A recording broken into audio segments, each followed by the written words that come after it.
पिछले एपिसोड में हमने किंशु के बारे में जाना था, जो कि असल में एक सन ऑफ गॉड होता है, लेकिन उसके पास कोई भी पावर नहीं थी। इस वजह से लोग उसका मजाक उड़ाया करते थे, पर ये चीज किंशु को बिल्कुल भी पसंद नहीं आती। तो फैसला करता है कि वो खुद को स्ट्रॉन्ग बनाकर ही रहेगा। उसकी किस्मत तब बदल जाती है जब उसको एक सुप्रीम दांतियान नाम का खास ट्रेजर मिलता है। वो यहाँ पर किंशु से वादा करता है कि अगर वो उसकी बात मानता है तो वो किंशु को ब्रेक थ्रू करवाने में और सन ऑफ गॉड का जो टाइटल है बिल्कुल गॉड बनाने में हेल्प करेगा। तो इस चीज से किंशु जो था वो बहुत ज्यादा खुश हो चुका था और वो अब यहाँ पर सुप्रीम दांतियान की बात मानते हुए अपनी कल्टीवेशन जर्नी को शुरू कर लेता है, ताकि वो भी गॉड बन सके और उसके बाद वो दुनिया को दिखा देगा कि वो लूजर नहीं है। वो इतना स्ट्रॉन्ग है कि उसके सामने कोई नहीं टिक सकता। जिसके बाद यहाँ से ये एपिसोड शुरू होता है। तो इस एपिसोड की शुरुआत में हम किंशु को देखते हैं। उसको सुप्रीम दांतियान ने अलग अलग माउंटेन के ऊपर चढ़ने का ऑर्डर दिया था। तो यहाँ पर किंशु जो होता है वो एक माउंटेन के ऊपर चढ़ रहा था। ये माउंटेन भी बहुत ज्यादा ऊंचा और खतरों से भरा हुआ था, लेकिन अगर किंशु को अपना ब्रेक थ्रू करना है, अपनी कल्टीवेशन इंक्रीज करनी है, तो उसे तो ये करना ही पड़ेगा। इस वजह से किंशु जो था वो अपनी पावर का इस्तेमाल करते हुए इस माउंटेन को चढ़ने की कोशिश में लगा हुआ था। काफी देर तक के चलने वाली इस कोशिश के बाद किंशु आखिरकार माउंटेन के ऊपर आकर पहुंच ही जाता है। और जैसा वो ऊपर आया था, यहाँ पर सुप्रीम दांतियान उससे कहता है कि तुमने ये काम कर दिखाया, अब इसके बदले तुम्हारा रिवॉर्ड देना है। और रिवॉर्ड के मुताबिक तुमने अपना एक लेवल ब्रेक थ्रू किया है। अब तुम अपने बॉडी रिफाइनमेंट रैम के 5th लेवल पर जाकर पहुंच चुके हो। जैसा कि तुम पहले 4th लेवल पे थे, अब 5th लेवल पे हो। अगर तुम्हें आगे की भी कल्टीवेशन करनी है तो मैं तुम्हें और भी अलग अलग चीजें बताता हूँ, उसके हिसाब से तुम्हारी कल्टीवेशन इंप्रूव होते जाएगी। तो किंशु कहता है कि हाँ क्यों नहीं, बिल्कुल तुम मुझे बताओ ना, मुझे क्या करना होगा, बस मुझे स्ट्रॉन्ग बनना है, क्योंकि ढेर सारे दुश्मन है मेरे जिनसे मुझे मुकाबला करना है। साथ ही साथ उस एंजल ने तो मुझे मार कर भरे बाजार में मेरी बेइज्जती कर दी, उससे भी बदला लेना है मुझे। इसलिए बस तुम बताते जाओ कि मैं क्या करूँ जिसकी मदद से मैं यहाँ पर अपनी कल्टीवेशन को इम्प्रूव कर सकता हूँ और खुद को स्ट्रॉन्ग बना सकता हूँ। तो यहाँ पर उसका सुप्रीम दांतियान उसको अलग अलग टास्क देता जा रहा था। तो किंशु जो होता है वो सारे टास्क पूरे करने लग जाता है। देखते ही देखते टास्क पूरा करने की वजह से उसकी कल्टीवेशन में लेवल ब्रेक थ्रू हो रहे थे। वो हर टाइम में एक लेवल ब्रेक थ्रू करता जाता, जिसके बाद वो पहुंच चुका था बॉडी रिफाइनमेंट के 6th लेवल पे। कुछ ही देर के बाद पहुंच जाता है वो 7th लेवल पे, फिर उसके कुछ देर बाद पहुंच जाता है वो 8th लेवल पे। बस घंटे 2 घंटे की मेहनत की होगी यहाँ पर किंशु ने, और इसी के अंदर उसने अपना 4 लेवल ब्रेक थ्रू कर लिया, जो कि बहुत ज्यादा कमाल की बात थी उसके लिए। इस चीज को करके वो बहुत ज्यादा खुश होता है और सुप्रीम दांतियान उससे कहने लग जाता है कि कांग्रेचुलेशन, तुमने जो यहाँ पर एक दिन के अंदर इतना सारा लेवल ब्रेक थ्रू किया है ना, तो इसके बदले में तुम्हें एक खास तरह की टेक्निक देता हूँ। ये टेक्निक मामूली टेक्निक नहीं है, ये इतनी कमाल की टेक्निक है ना, जिसका अगर तुम इस्तेमाल करोगे तो तुम्हें पता चलेगा कि मैंने क्या चीज दी है तुम्हें। तो क्या तुम इसे लेना चाहोगे? किंशु फिर कहने लग जाता है कि अरे नेकी और पूछ लाओ ना, जो है तुम्हारे पास सब मुझे दे दो, मुझे सब कुछ चाहिए, मुझे बस खुद को स्ट्रॉन्ग बनाना है, अब चाहे इसके लिए मुझे कुछ भी क्यों ना करना पड़े। तो सुप्रीम दांतियान जो था उसको डिवोरिंग मून नाम की एक टेक्निक दे देता है। किंशु जब इस टेक्निक को देखता है और उसका नाम सुनता है तो वो हैरान रह चुका था कि अरे वाह क्या नाम है, डिवोरिंग मून, मतलब मून को ही खा जाना। सुनने में तो बड़ी कमाल की टेक्निक लगती है। अब इसको कल्टीवेट करने के बाद ही पता चलेगा कि ये किस तरह की टेक्निक है, किस तरह से ये काम आती है, और जब मैं इसका इस्तेमाल करूं तो सामने वाले का कैसे अंचर पंचर ढीला होता है। तो वो यहाँ पर उस टेक्निक को अपने अंदर डाल चुका था। जैसे वो डाला था, टेक्निक का जो ऑरा होता है उसके शरीर में फैलने लग जाता है, और उसको हल्की हल्की झलक पता चल रही थी कि अगर वो पूरी तरह से इस टेक्निक को कल्टीवेट कर पाता है तो ये टेक्निक कितनी ज्यादा स्ट्रॉन्ग हो सकती है। जिस चीज को महसूस करके किंशु जो था वो बहुत ज्यादा खुश हो चुका था कि अरे वाह सुप्रीम दांतियान, तुमने कमाल की टेक्निक दी है, तुम्हारा शुक्रिया, बस ऐसे मुझे टेक्निक देते रहो और मेरी हेल्प करते रहो। फिर वो दिन दूर नहीं जब मैं खुद भी एक गॉड बन जाऊंगा और उसके बाद पूरी जगह बस मेरा ही राज होगा। दूसरी तरफ हम डोंग नाम के एक बंदे को देखते हैं जो अपना कमरे के अंदर बैठकर कल्टीवेशन कर रहा था। वो अपना कल्टीवेशन करते हुए एक खास तरह की टेक्निक को सीख रहा होता है। जैसे वो अपनी टेक्निक सीखता है उसके कई सारे क्लोन बनकर सामने आ जाते हैं, और वो सारे क्लोन अपनी अपनी टेक्निक में मास्टरी हासिल कर रहे थे। और ये जैसे ही यहाँ पर उसके क्लोन टेक्निक में मास्टरी हासिल कर लेते हैं तो उसके बाद वो अपने सारे क्लोन को अपने अंदर मर्ज कर लेता है। इससे फायदा उसको ये हुआ था कि उसको उतनी मेहनत करनी भी नहीं पड़ी और अपने क्लोन की कल्टीवेशन उसने हासिल कर ली, जिस वजह से वो काफी ज्यादा स्ट्रॉन्ग बनता जा रहा था बैठे बैठा है। तब उसके पास भागते हुए एक सिपाही आता है और यहाँ पर आने के बाद वो कहने लग जाता है कि लॉर्ड, आपको पता है जब से दुआन है ना किंशु के हाथों बेइज्जत हुआ है प्रिंसेस के सामने, तब से उसने कमरे के अंदर से बाहर निकलना ही बंद कर दिया। अपने आप को बंद करके रखा उसने, ना वो कहीं आता है ना ही कहीं वो जाता है। ऐसा लग रहा है कि कहीं अंदर मरमराना गया हो बेइज्जती के मारे वो। तो डोंग कहने लग जाता है कि हाँ तुम बात तो बिल्कुल सही कह रहे हो, मैंने बिल्कुल भी नहीं सोचा था कि उस लूजर किंशु के पास इतनी पावर होगी कि वो दुआन की ऐसी बेइज्जती करेगा। मैंने सुना है कि कितनी भयंकर बेइज्जती हुई है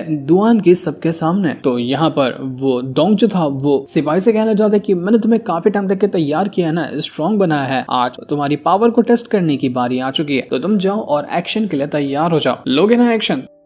तो सिपाही कहने लग जाता है कि लॉर्ड मैं एक्शन तो ले लूं, लेकिन अभी भी वो जो दुआन है वो काफी ज्यादा स्ट्रांग है, मैं उसका मुकाबला नहीं कर सकता, मैं उसको कैसे मारूंगा। तो वो डोंग कहने लग जाता है कि अरे नहीं यार, मैं तुझे अभी दुआन से लड़ने जाने के लिए थोड़ी ना कह रहा हूँ, मैं तो जा रहा हूँ तुझसे कहने के लिए कि तू जा और किंशु की जान ले ले, उसको बड़ी बुरी तरीके से मारना। अब यहाँ पर मैटर तो यही चल रहा है कि दुआन जो है वो किंशु से भड़का हुआ है, तो अगर यहाँ पर किंशु मारा जाता है ना तो सारा का सारा इल्जाम जाएगा दुआन के ऊपर, जिस वजह से उसी को सजा होगी और उसके बाद दुआन का रास्ता कट हो जाएगा। साथ ही साथ तुमने किंशु को मार ही दिया होगा तो वो भी मेरे रास्ते का कांटा नहीं बनने वाला। साफ साफ पता चल रहा था कि ये जो डोंग है वो दुआन से काफी ज्यादा नफरत करता है, साथ ही साथ वो किंशु को भी छोड़ना नहीं चाहता, लेकिन वो इतनी नफरत क्यों करता है ये तो अभी हमें नहीं बताया गया। तो सिपाही भी यहाँ पर डोंग से कहना चाहता है कि लॉर्ड आप तो बिल्कुल कमाल के बंदे हो, आप एक तीर से दो निशाने करना चाहते हैं, मैं अभी चाहता हूँ किंशु को मारने की कोशिश करूंगा, एक बार वो मर जाए तो दुआन तो अपने आप ही वैसे ही फंस जाएगा। और किंशु है भी उतना ज्यादा स्ट्रांग नहीं, क्योंकि मैंने सुना है कि उसका कल्टीवेशन लेवल अभी सिर्फ बॉडी रिफाइनमेंट के 4th लेवल पर है और मैं तो अभी 6th लेवल पर मौजूद हूँ, तो मेरे लिए उतना मुश्किल नहीं होगा उसको मारना। जबकि ये बंदा भूल रहा था कि अभी कुछ घंटे पहले ही किंशु ने अपना ब्रेक थ्रू किया है और अब वो बॉडी रिफाइनमेंट के 8th लेवल पे जाकर पहुंच चुका है। तो दुआन जो था वो यहाँ पर अपने सिपाही से कहने लग जाता है कि देखो तुम यहाँ पर अगर ये काम करते हो ना तो मैं तुम्हें बिल्कुल रिवॉर्ड से माला माल कर दूंगा, इतने पैसे और इतने कमाल के रिसोर्सेज दूंगा ना तुम्हें कल्टीवेशन करने के लिए कि तुम तो बिल्कुल डूब जाओगे उसे में। वो यहाँ पर उस सिपाही को एक पिल भी देता है कि ये पिल ना तुम्हें एक लेवल ब्रेक थ्रू करने में मदद करेगा, जब तुम्हें लगेगा कि तुम कमजोर पड़ रहे हो तो इसको पिल को खा लेना, उसी टाइम तुम अपना एक लेवल ब्रेक थ्रू कर जाओगे, उसके बाद आसानी से तुम उस किंशु को जान से मार सकते हो। जाओ, मुझे उम्मीद है कि जो मैंने काम तुम्हें सौंपा है ना तुम वो काम को अच्छे से करोगे। बस सिपाही के जाने के बाद ही वहां पर एक दूसरा बंदा आ जाता है जो कि एक ओल्ड मैन था, और ओल्ड मैन वहां पर डोंग से कहने लग जाता है कि अगर तुमने इस सिपाही को जिंदा छोड़ दिया ना तो आगे चलकर अगर ये सिपाही पकड़ा जाता है तो ये डर के मारे सबको सच्चाई बता देगा कि आखिर तुमने ही कहा था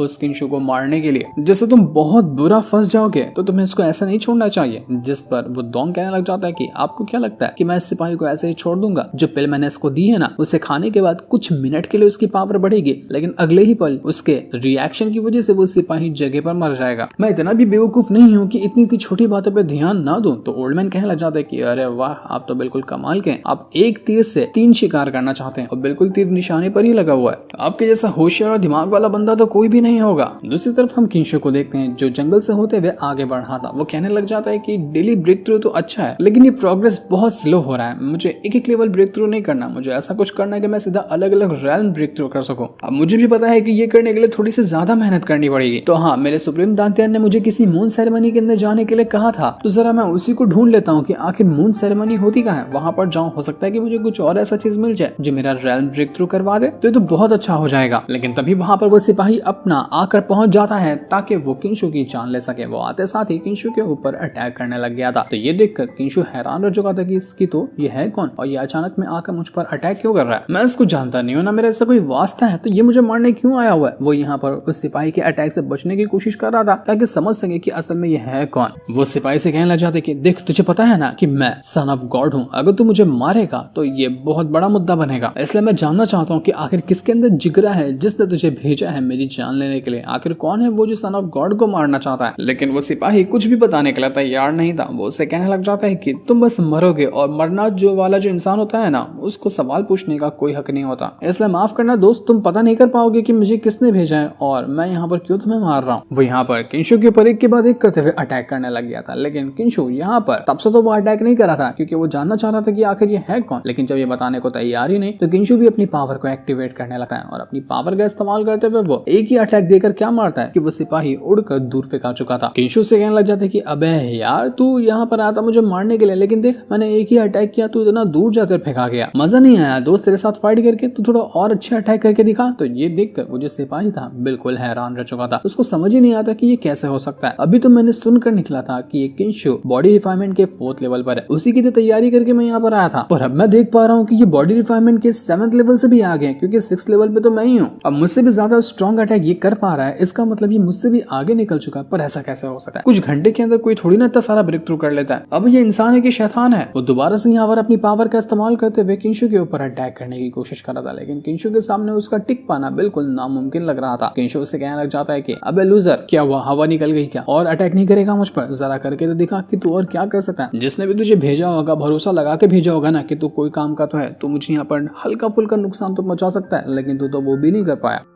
ये सुनकर वो सिपाही कहने लग जाता है कि लगता है उस पिल का इस्तेमाल करना ही पड़ेगा। मैंने सोचा था कि उस पिल का इस्तेमाल करने की नौबत ही नहीं आएगी, मैं तुझे ऐसे ही मार डालूंगा, पर नहीं, लगता है कि मैंने तुझे अंडर एस्टिमेट किया था। पर कोई बात नहीं, अब तू मैं पिल खा लूंगा ना, इसके बाद तेरा बचना नामुमकिन है। तो वो तुरंत वहां पर अपना वो उस पिल को खा लेता है। जैसे उसने पिल को खाया था उसके अंदर से काफी खतरनाक पावर बाहर निकल कर आने लग जाती है। वो पावर बहुत ज्यादा खतरनाक लग रही थी। एक पल को तो किंशु भी ये देखकर हैरान रह चुका था कि इसको हो क्या गया, ये अचानक में ऐसा स्ट्रॉन्ग कैसे बन गया, लगता है कि इसने अपना ब्रेक थ्रू कर लिया। सिपाही कहने लग जाता है कि बस बहुत हो गया किंशु, अब मैं देखूं कि तू यहाँ पर कितना उछल सकता है। बड़ा उछल रहा था ना कि तू मुझे लूजर कह रहा है, मैं कुछ नहीं कर सकता, अब मैं यहाँ पर तेरी वाट लगाने को तैयार हूँ। लेकिन किंशु को इससे कोई फर्क नहीं पड़ता। वो तुरंत यहाँ पर अपनी थंडर पावर को एक्टिवेट करता है और उसकी मदद से वो यहाँ पर एक से बढ़कर एक अटैक देकर मार रहा था उसी सिपाही के ऊपर। किंशु कहने लग जाता है कि जब से मैं तुझे यहाँ पर हल्के में ले रहा था, लगता है कि अब यहाँ पर सीरियस लेने का टाइम आ चुका है। अब जब मैं सीरियस लूंगा ना तुझे, तो माफ करना दोस्त के तुझे दफनाने की भी जगह नहीं मिलेगी, तेरे ऐसे चीथड़े करूंगा कि तेरे टुकड़े भी नहीं मिलने वाले। तो किंशु यहाँ पर तुरंत अपनी पावर का इस्तेमाल करते हुए एक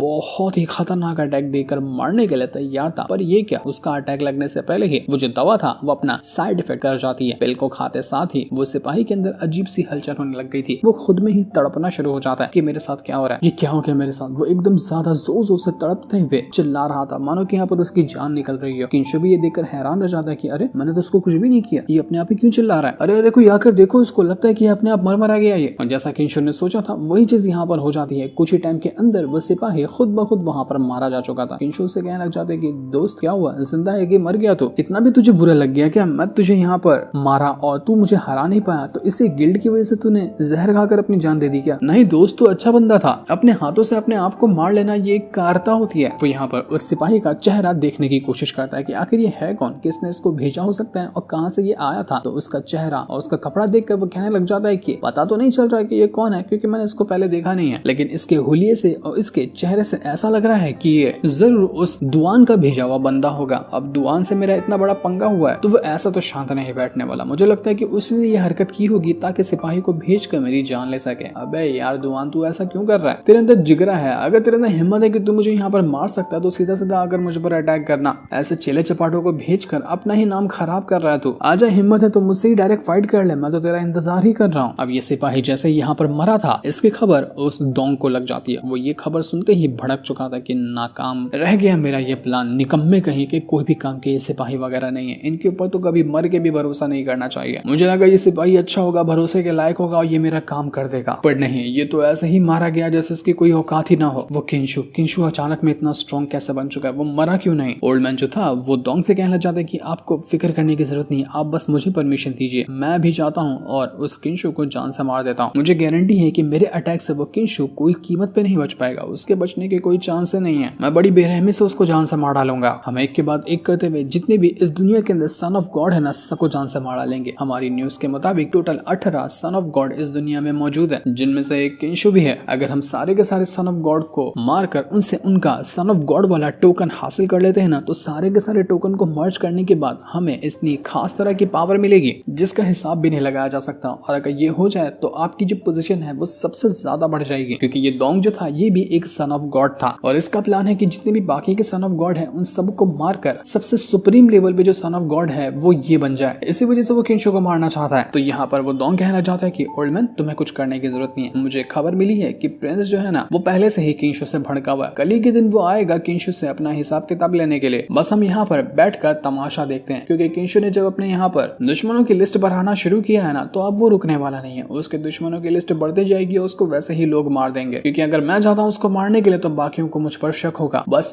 बैठे रहो आराम से, इस खेल का मजा लो, बहुत मजा आने वाला है इस खेल में। जिस सीन को दिखाते साथ ही ये वाला एपिसोड यहीं पर एंड हो जाता है। Thanks for watching.